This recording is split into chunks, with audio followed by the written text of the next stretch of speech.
La théorie des traits, initiée par le psychologue américain Hal Porte, décrit notre personnalité comme une entité globalement stable qui explique nos comportements.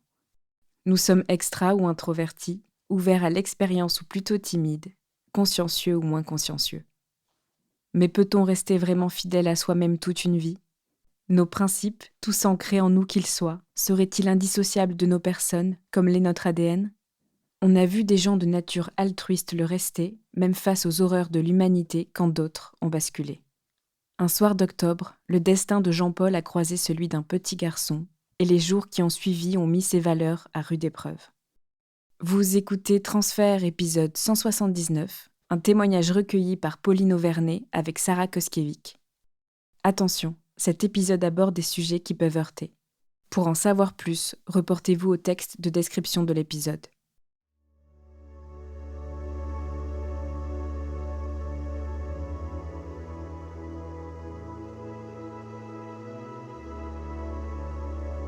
Je grandis à Chanteluc, chez mes parents. Mon père est ouvrier, il travaille dans une entreprise locale. Ma maman est à la maison. Elle s'occupe des enfants, elle s'occupe de la maison, elle s'occupe de jardiner, elle s'occupe de plein de choses. Et au quotidien, moi je vais à l'école, mais je rentre à la maison, c'est-à-dire que je fais 4 fois les trajets entre le village, le Coq de Bruyères où j'habite. En fin de compte, Chanteluc est une petite commune.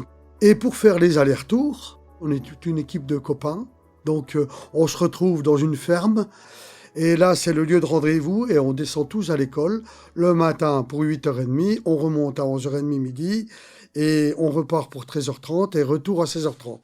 Donc c'est une vie très simple, mais qui est très agréable à vivre, dans le sens où on est vraiment dans la nature, on va à l'école, on est un groupe de jeunes, on est 7-8 jeunes à faire les allers-retours, on se côtoie au quotidien et puis on se raconte nos histoires. Alors, oui, l'école c'est une chose, l'école ça prend beaucoup de temps, mais à côté de l'école, il y a des personnalités, donc il y a le maire, il y a l'instituteur et il y a le curé du village. Je vais au catéchisme comme je vais à l'école au quotidien. C'est-à-dire que ma semaine elle est conditionnée le lundi, le mardi et le mercredi à l'école, et le jeudi, après-midi, quand on débute et après le matin, je vais au catéchisme. Le catéchisme, l'après-midi, c'est la sœur de l'abbé de la Goutte qui donc nous enseigne. Et le matin, pour les plus grands, c'est l'abbé de la Goutte qui nous fait le catéchisme. Ça veut dire que notre semaine, elle est bien remplie. On se retrouve donc pour des actions de catéchisme, mais également pour découvrir le monde. Cet abbé, il aime le village où il est. Et il aime apporter toute une vie, une dynamique dans son village. C'est lui qui m'a fait découvrir la télévision. Après le catéchisme, il nous réunissait toute l'équipe de jeunes et il nous fait des projections télévisées. En fin de compte, il nous a fait découvrir le feuilleton Zorro à la télévision. Tout ça, ça a duré pendant des années, que j'apprécie beaucoup aussi de l'abbé de la Goutte. Il initie tout le côté éducatif de l'enfance et il nous amène vers le monde associatif. À travers sa personnalité, il organise annuellement des kermesses. Il met à contribution donc l'ensemble des jeunes qui sont au catéchisme et on organise tout ça, on construit des stands, on va chez les paysans chercher les lots, donc c'est une douzaine d'œufs, c'est une poule, c'est 1 litre de lait, c'est du fromage. Une fois qu'on a réuni tout ça, on organise la kermesse. Et cette kermesse, elle a un but lucratif. C'est-à-dire qu'on récupère de l'argent et après, il nous amène à commencer et à envisager la construction de la maison des jeunes dans le village. Il initie la construction de cette maison en prenant les petits jeunes. On entame la construction de cette maison des jeunes. Toujours dans la même démarche, toujours dans le même principe, c'est-à-dire que on va chercher les matériaux. Alors bien entendu, il y a des entreprises à proximité. On va chercher des matériaux, on va chercher du bois, on va chercher des agglos cassés, on va chercher du ciment, on va chercher des choses comme ça pour construire cette maison. Et au final, la maison, on l'a construite. À 14 ans, je pars sur Gérardmer. Je vais passer un CAP de mécanique générale.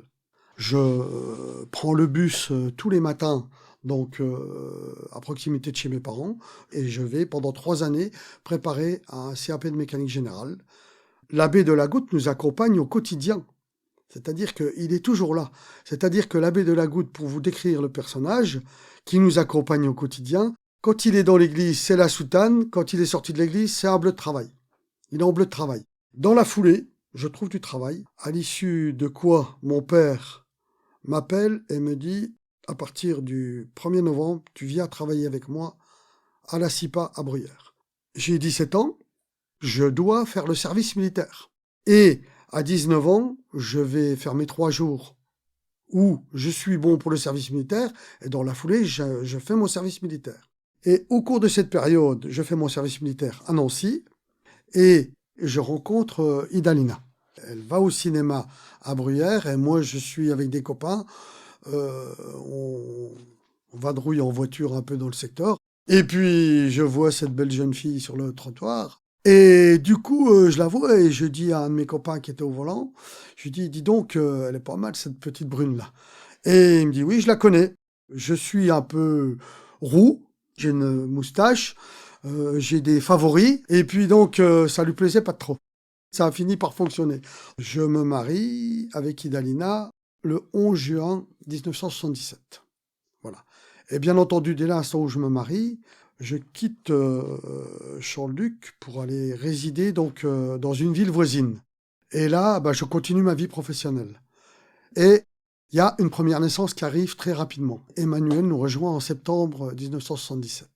Nous sommes installés dans un petit appartement. Je suis quelqu'un de très investi dans l'endroit où je vis. Le maire vient me voir. Il me dit, voilà, Jean-Paul, écoute, j'ai pensé que ce serait bien que tu intègres le corps des sapeurs-pompiers. Je lui dis, écoute, oui, ça me va très bien. Donc, j'accepte d'intégrer le corps des sapeurs-pompiers. Donc, je continue ma petite vie. Et puis, arrive rapidement un courrier. Et arrive rapidement, une première manœuvre. Les manœuvres chez les sapeurs-pompiers, elles ont lieu le dimanche matin. Et puis, j'ai vite intégré. Et comme mon passé fait que j'ai toujours besoin de m'investir. Donc, j'ai demandé au chef de corps de mettre en place un petit peu des activités sportives. En fin de compte, le petit CPI dans le village dans lequel j'étais, c'était plus, on se retrouve à 8 heures, on prend le matériel, on va pomper de l'eau, on fait tourner la motopompe, on rentre et on casse la croûte. Jusqu'à 10h30, 11h, et après on va boire l'apéro au bar. Donc moi du coup, je dis, je veux de l'action.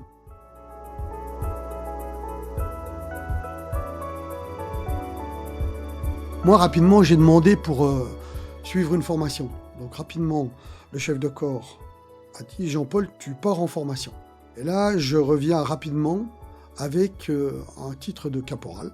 À la suite de quoi, je demande une spécialisation. J'ai eu l'occasion d'intervenir avec, bien entendu, l'équipe de sapeurs-pompiers sur 2 ou 3 incendies, notamment un incendie de forêt et un incendie d'une grosse maison.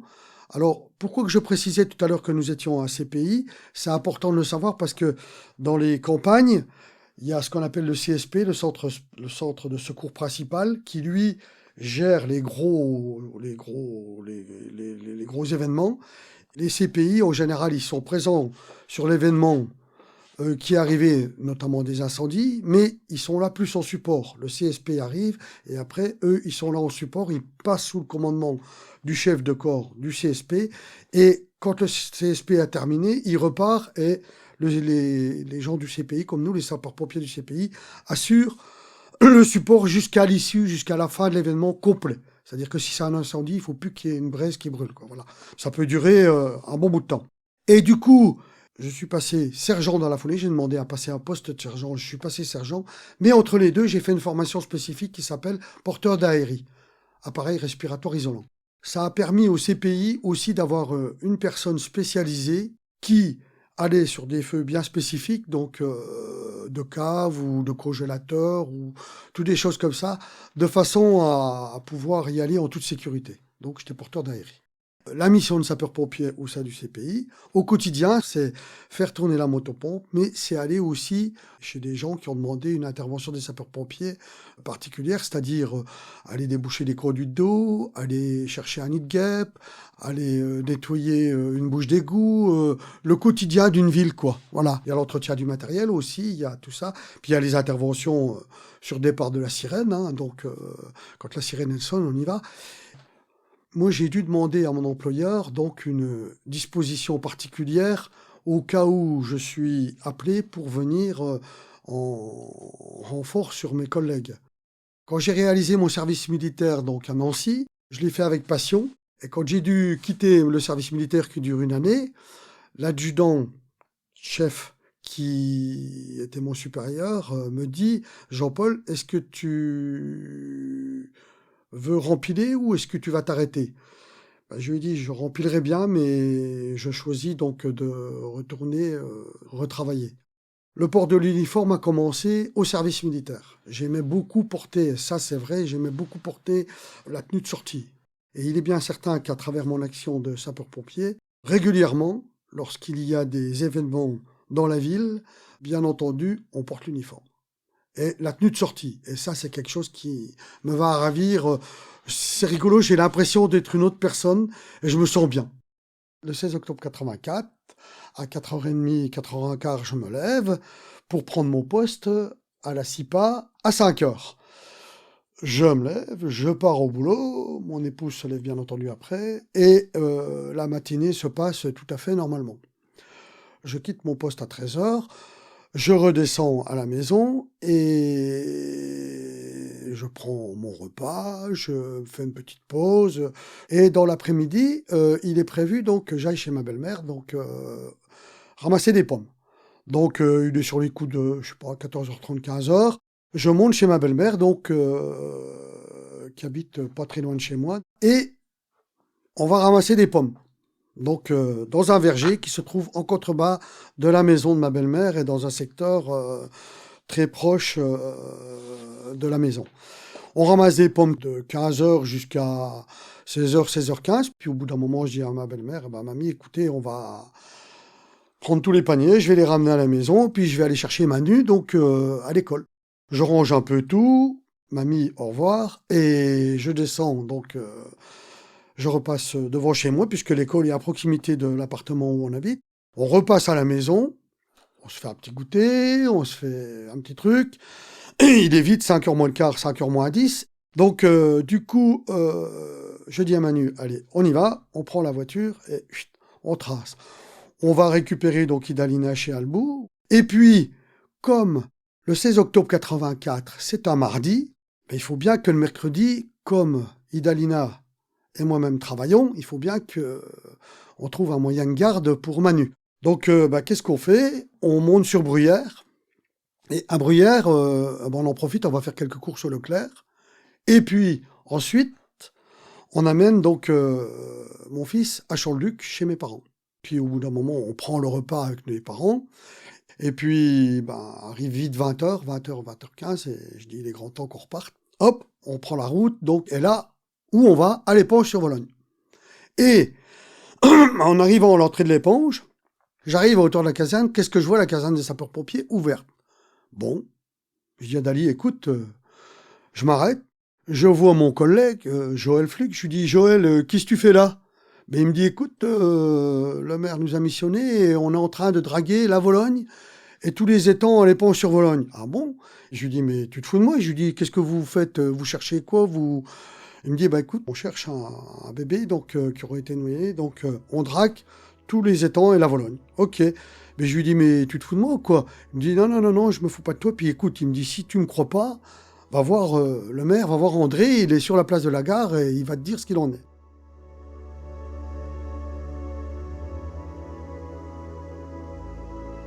Je remonte dans ma voiture, j'arrive place de la gare, je vois André Claudel, donc le maire de la commune. Ah je lui dis: voilà, écoute Dédé, je comprends pas, là, je viens de voir Joël qui est à la caserne, et il me dit que vous êtes en train de draguer les étangs, tout ça. Il me dit: oui, oui, oui, on a eu un appel, et donc on est en train de draguer tous les étangs, de façon à rechercher un bébé, un corps. Ben, il me dit, écoute, tu sais, Jean-Paul, en fin de compte, tu tombes bien. Ce que tu vas faire, tu vas prendre 2 sapeurs-pompiers avec toi, donc Jean-Paul Jacot et Serge Remy. Tu vas les mettre dans ta voiture, et puis tu vas aller au van à Docelles. Bah, je lui dis, tu sais, Dédé, les vannes à Docelles, je lui dis, si vous cherchez un enfant à l'éponge dans la Vologne ou dans les étangs, mais dans la Vologne, je dis, la Vologne, elle est sinueuse, elle fait comme ça. Je dis, il n'est jamais arrivé là-bas. Je dis, écoute, Dali, qu'est-ce que tu fais? Parce que je dis, là, on va au van à Docelles, on va voir si des fois on trouve pas le corps d'un enfant, donc tu veux venir ou pas? Elle me dit, oui, oui, je viens. Je dis à Jean-Paul et à Serge, allez hop, vous montez dans la voiture, nous voilà partis à Docelles. Bon, Docelles, c'est 5-6 kilomètres de là, donc on prend la route, on roule. On arrive à hauteur des vannes à Docelles. Je pose la voiture et je vais voir les vannes. Les vannes, donc, c'est ce qui permet d'arrêter l'herbe et tout ça. Et je vais voir, et bien entendu, rien. Bon, d'accord. Je retourne à la voiture et je dis, eh ben, écoutez, il n'y a rien, ni dans le rapide, ni aux vannes. Donc, alors, Idalina, elle me dit, Jean-Paul, moi je serais de toi, on devrait aller voir sur le pont là-bas, si des fois il n'y a pas quelque chose. Je remonte dans la voiture, on roule un petit peu, c'est l'histoire de quelques centaines de mètres. Je pose la voiture et je dis, tout le monde descend. Donc, nous voilà partis tous les 4, et puis Serge Remy avait pris donc la loupiote. Et puis on commence à monter les marches, et puis le Serge, il était derrière moi, puis je dis, écoute Serge, tu me casses les pieds, on n'y voit rien, je sais pas ce que tu fais avec la loupiote, passe-moi la loupiote. Il me passe la loupiote comme ça, et en passant, hop, on voit un truc bleu là-bas. Ok, qu'est-ce qu'on fait? On traverse le pont, et notre ami Serge qui nous accompagnait, d'ailleurs, pourquoi qu'il éclairait pas bien, c'est parce que il avait été toute la journée à la pêche, il avait encore toujours ses cuissardes. On traverse le pont, on part, on va de l'autre côté de la Vologne. Et puis le Serge, comme il était équipé de ses cuissardes, ben, je lui dis, Serge, tu vas aller voir. Donc alors Jean-Paul, Idalina et moi, on reste sur le bord, je descends un peu avec, et Serge, lui, va dans l'eau, et il réussit à aller jusqu'à proximité, il regarde et il dit, effectivement, c'est le corps d'un enfant. Alors là, je peux vous dire que ça n'a fait qu'un tour dans mon estomac, je rentre dans un état de fait là, parce que c'est moi qui suis missionné par le maire, donc du coup, je dis à Serge, tu bouges pas, tu restes là. Je dis à Jean-Paul et à Idalina, surtout à Idalina, je dis à Idalina, écoute, surtout, tu bouges pas, tu touches à rien, tu restes à côté. Moi, je retourne à l'éponge, puisqu'il faut que j'aille prévenir le maire, puisque je suis missionné. Moi, je refonce dans la voiture, je prends la voiture, je fonce à l'éponge, place de la gare. J'arrive place de la gare, plus de maire. Bon, je trouve pas le maire, je demande un peu, on me dit, le maire, écoutez, il est chez Grémillet, il est en train d'accompagner les pompiers qui sont en train de draguer l'étang de Chériva. Ok. Je monte sur les hauts de l'éponge, je repasse à proximité du verger où je ramassais les pommes avec ma belle-mère. Et je vais rue de Bellevue et j'arrive à proximité de l'étang. Je demande après André Claudel, après Dédé. On me dit, il n'est pas là, il est parti chez Grégory. Ah bon? Bon, bah d'accord. Il est parti chez les parents Villemain. Demi-tour, je reprends ma voiture, je refais le chemin en sens inverse. Je passe là du coup devant la maison de mes beaux-parents, puisque la maison de Grégory est juste au-dessus. Je remonte la rue des Champs et j'arrive donc au pavillon des Villemain. Et le portail noir est ouvert, et bien entendu, je rentre avec ma voiture. Et à peine arrivé, la porte s'ouvre, j'ai pas le temps de faire quoi que ce soit. Jean-Marie arrive et il me dit qu'est-ce qu'il y a Jean-Paul? Qu'est-ce qu'il y a Jean-Paul? Ben, je lui dis écoute, je vais voir les gendarmes. Il me dit dis-moi ce qu'il y a Jean-Paul, qu'est-ce qu'il y a Jean-Paul? Il me le répète plusieurs fois, il insiste, et je lui dis non, je veux voir les gendarmes ou le maire. Et puis à un moment, je lui dis bon bah écoute Jean-Marie, est-ce que ton fils, il avait un bonnet bleu avec une rayure blanche sur l'avant? Il me dit oui, ben, je dis eh ben, écoute, il est dans la Vologne. Et au même moment, Christine, qui était sur la porte, se met à hurler, mais elle hurle de tout son corps et elle s'effondre. Je la vois s'effondrer. Dans la foulée de tout ça, arrivent le maire, les gendarmes. Ils ont compris. On file à Docelles. On arrive sur les lieux, la gendarmerie est là, tout le monde est là, et hop, qu'est-ce qu'on fait? Serge, qui était toujours dans l'eau, prend le corps, il le passe à Joël. On monte l'enfant sur la berge, où là, je ne sais pas pourquoi, il y avait déjà un drap qui était préparé. Donc on pose l'enfant dans le drap, on replie donc de chaque côté pour le transporter jusqu'à la caserne, sans qu'il soit vu de tout le monde. Et je ne sais pas pourquoi, j'arrive à l'entrée donc avec les personnes et le corps de la caserne, rentre avec moi le capitaine Sesma, le médecin de Docelles, et le capitaine, donc le chef de corps des sapeurs-pompiers. Donc, la porte se referme, le corps est posé sur une table, enfin le drap est posé sur une table, puis à un moment, ben voilà, le médecin a dû aller ouvrir le drap, tout ça, et là, c'est le choc pour moi. Pourquoi? Parce que qu'est-ce que je vois? Je vois un corps qui est grand comme ça, qui est ficelé au tibia, aux cuisses, aux mains, une corde autour du cou, le bonnet, une ficelle ici, et les yeux grands ouverts. Et à partir de là, là pour moi, ça s'arrête. Bien entendu, je prends du recul et je ressors donc de la caserne. Alors, il s'est passé un laps de temps quand même, hein. Et quand je ressors de la caserne, l'amiral, donc le second du capitaine Sesma de la gendarmerie de Bruyères, était en train de briefer toute la population qui était là, parce que bien entendu tout le monde était sur la place de la caserne. Et il était en train de dire, de leur donner, de faire un peu, moi j'ai pris ça un peu comme une leçon de morale en disant attention, surveillez bien vos enfants, vous voyez, il y a un corbeau qui rôde, il y a un malotru, regardez ce qui est arrivé à ce corps, à ce bébé, tout ça. Enfin, vraiment, il a briefé tout le monde, il a foutu la trouille à tout le monde, par le fait.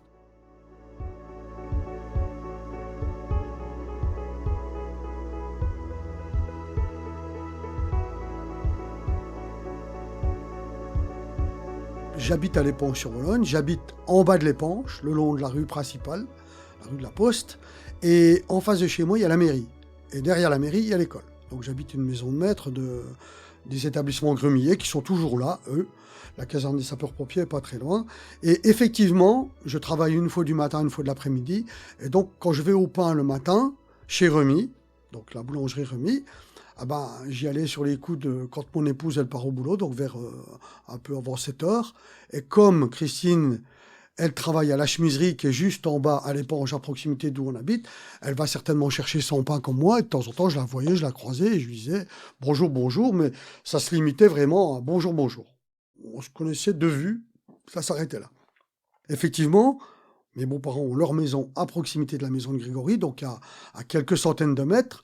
Jean-Marie connaît mon beau-père, bien entendu, puisqu'il s'arrête de temps en temps quand il va faire de la moto avec le petit Grégory. D'ailleurs, je me demande, moi, si j'ai plus le souvenir parfait, mais je suis quasiment certain qu'une quinzaine de jours avant ou 3 semaines avant, Jean-Marie s'est arrêté avec le petit Grégory donc, sur la moto.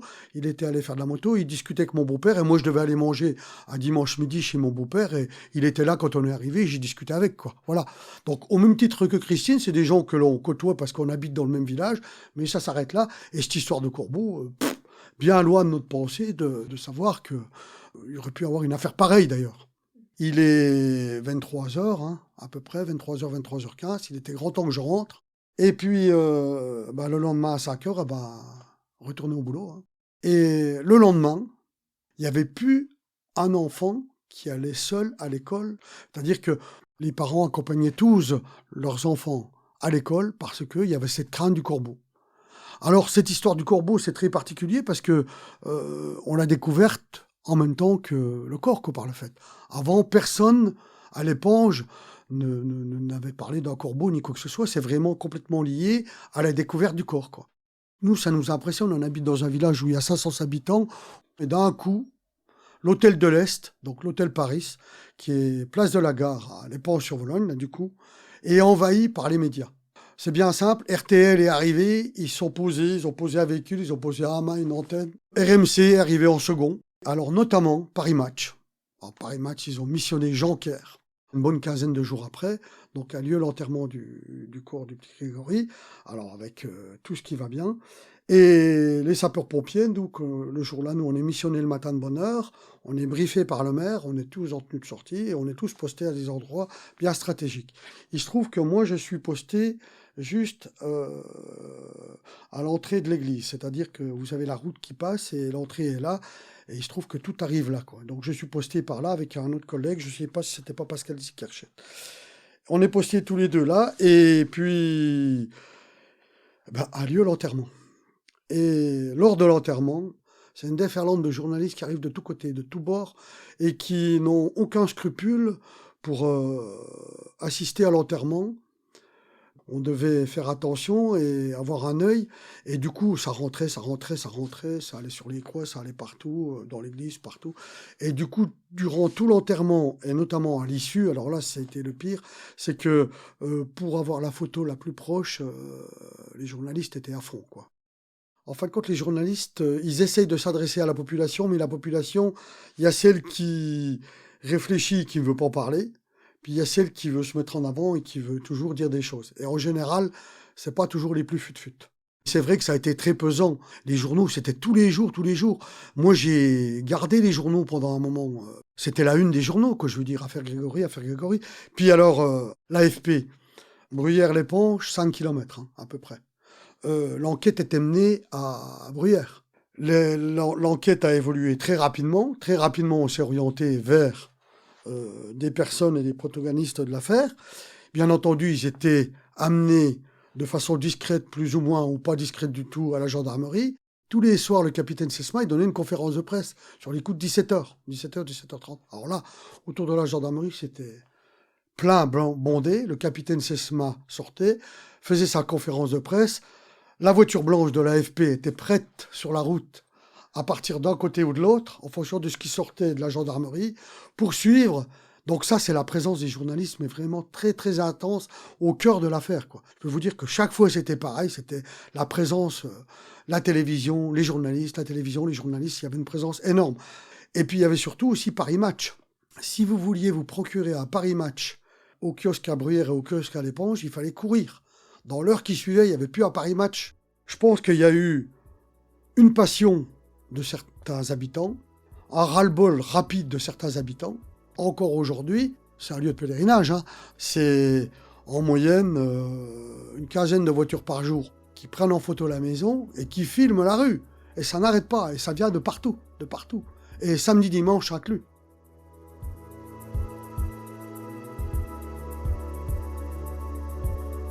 À la suite de l'enterrement, quand le petit Grégory était dans sa tombe, et bien après, au-delà des médias et tout ça, alors là, mon beau-père, qui habitait juste en dessous, c'était, je crois qu'un dimanche, il a compté, je ne veux pas dire de bêtises, mais plus de 80 voitures qui montaient, qui descendaient et qui allaient sur la tombe. Ça veut dire que la tombe du petit Grégory était devenue un lieu de pèlerinage, ainsi que la maison. Moi, je pense qu'il y a du voyeurisme aussi un peu. Quand on va sur la tombe du petit Grégory, on se baladait des fois le soir ou n'importe, on voyait des flashs. Ah oui, parce que les gens venaient même le soir prendre, de façon à ne pas être vus, passer le soir. Parce que c'est des cimetières ouverts, donc voilà. Un matin, alors là, voilà, un matin. Donc j'avais pris à 5h, c'était du matin. Et puis sur les coups de, je sais pas, 8h30, 9h, ouais.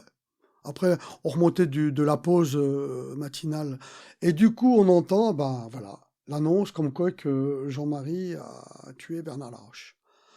Alors là, ça fait drôle. Là, on prend un coup parce que, effectivement, on savait qu'il y avait eu... Alors, pour ceux qui suivaient l'affaire, on savait qu'il y avait eu des témoignages de Muriel, les rebondissements, enfin, tous les rebondissements de l'affaire. Et l'aboutissement, c'est que c'était au mois de mars, je crois. C'était en mars 85, voilà, je pense. Oui, en mars 85, un matin, sur les coups de 8h30, 9h, on l'apprend par la presse, ça avait dû se passer un peu plus tôt, Jean-Marie abat froidement Bernard Laroche. Alors moi, ça me touche. Pourquoi? Parce que moi, j'ai été, après mon cursus fin d'études primaires à Champ-de-Luc, je pars faire mon CAP de mécanique générale à Gérardmer pendant 3 ans. Et j'habite à Champ-de-Luc et au Coq de Bruyères. Et sur la route, il y a Laveline, et après, il y a Aumonzé, et après, il y a Granges, et après, il y a Gérardmer. Donc, je suis sur la route qui traverse Aumonzé. Et qui habite à Aumonzé? Bernard Laroche. Et qui va faire son CAP de mécanique générale en même temps que moi pendant 3 ans dans une des classes de mécanique générale? Bernard Laroche. Donc, ça veut dire que Bernard Laroche, j'étais dans le bus pendant 3 ans avec lui, matin et soir. Donc, ça m'a touché. Ça m'a touché parce que, alors c'est pas quelqu'un avec qui je conversais beaucoup, parce que c'est pas quelqu'un qui était très expansif. Donc du coup, ça m'a touché le fait que quand j'ai appris que Bernard Laroche, ça a été un choc aussi, quoi.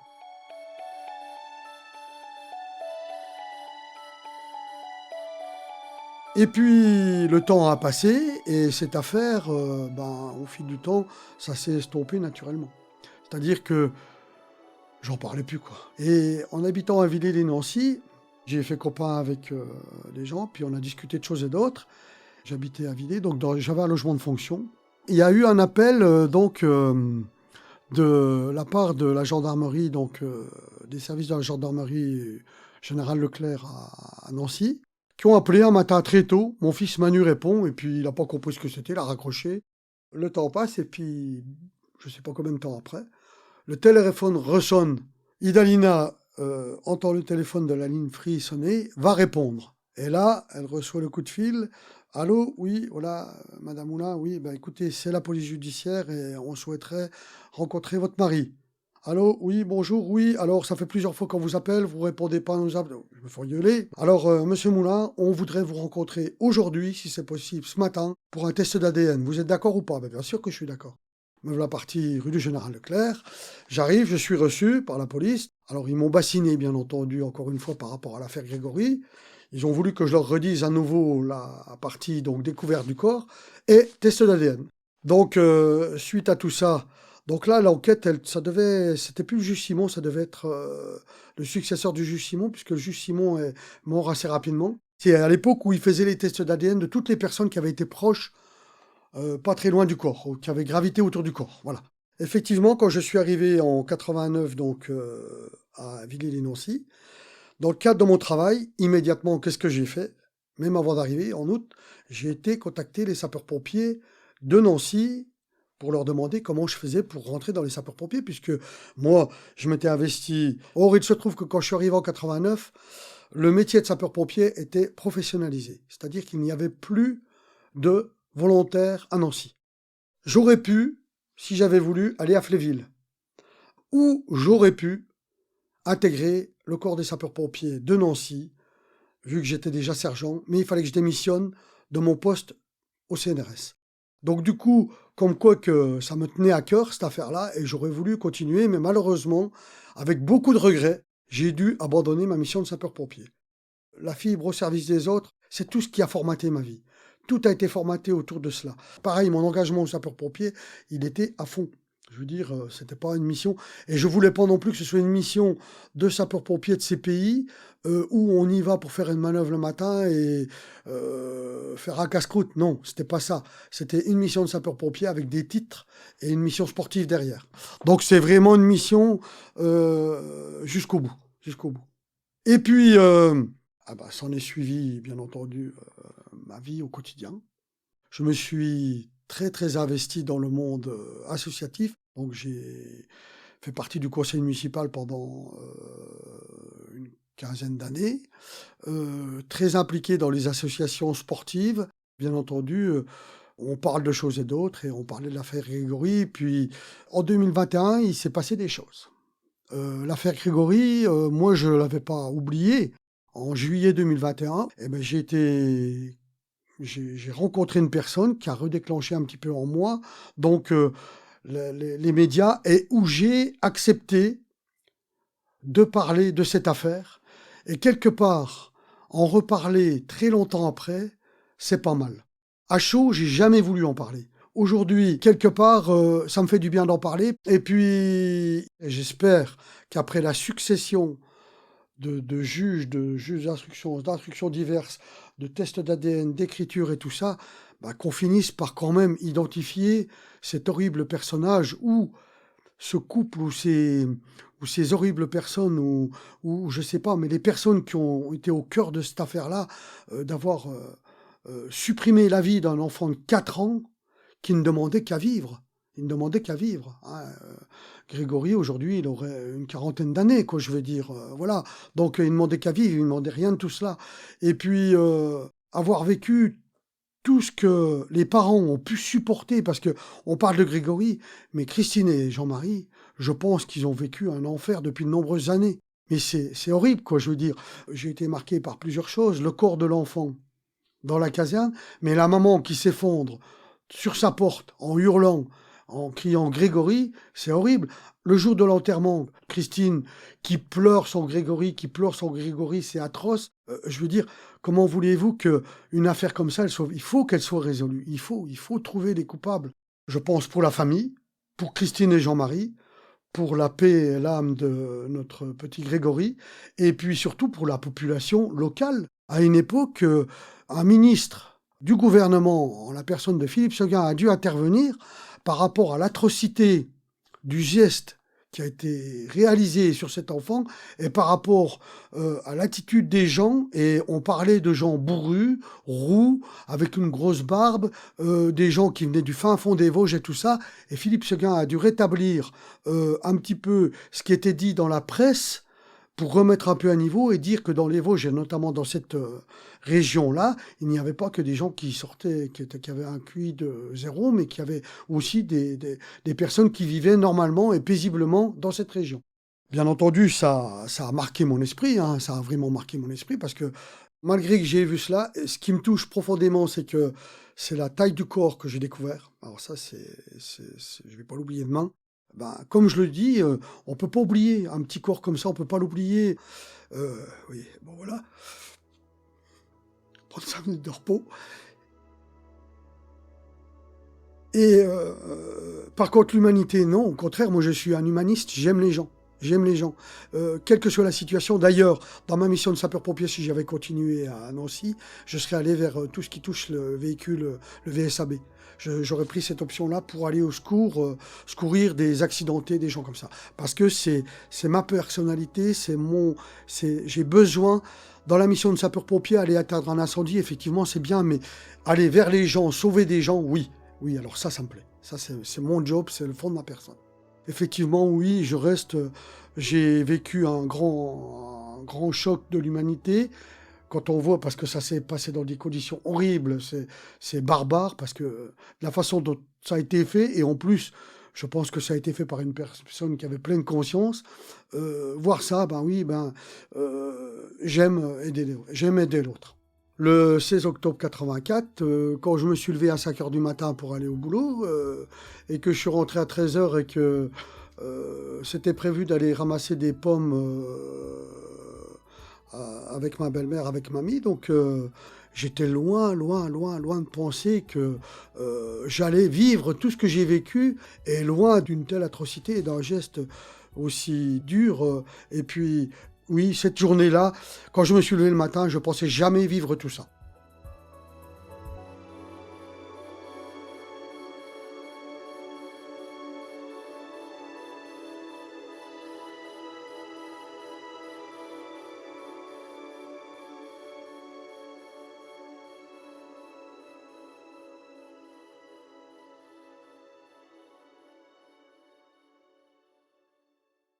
Vous venez d'écouter Transfert, épisode 179, un témoignage recueilli par Pauline Auvernay avec Sarah Koskiewicz. Il a été produit et réalisé par Slate.fr sous la direction de Christophe Caron et Benjamin Septem-Ours. Production éditoriale, Sarah Koskiewicz. Prise de son, Guillaume Assal. Montage et réalisation, Victor Benamou. Musique, Arnaud Denzler. Retrouvez tous les épisodes de Transfert sur Slate.fr ou sur votre application de podcast préférée. Pour proposer une histoire, vous pouvez nous envoyer un mail à l'adresse transfert@slate.fr.